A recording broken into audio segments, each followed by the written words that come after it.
Before I start to explain nodes to you, I want you to understand how execution flow works in blueprints. Each node in a blueprint is a building block that represents some functionality. Nodes have pins. These triangle-shaped pins are called execution pins.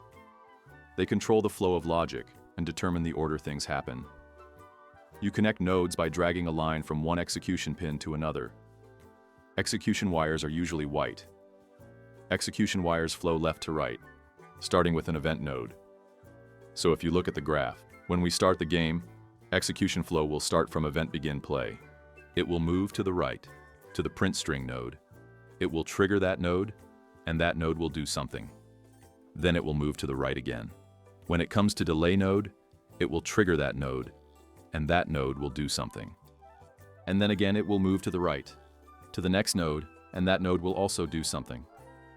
I can select third-person map to debug, compile, and play the game. You can see how execution flow moves from begin play, print string, delay, and print string in the end. So it moves from left to right. When it comes to the node, it will trigger node that it's currently on, and it will move to the next node. We also have nodes that can split execution flow. These nodes are called flow control nodes.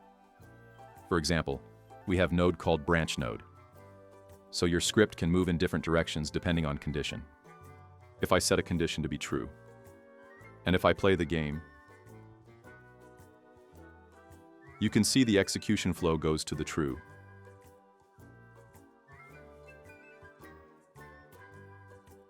If I set it to false and play, you can see execution flow goes to the false. So just remember, execution pulse moves from left to right. When it comes to the node, it will trigger that node, and it will continue to move to the right.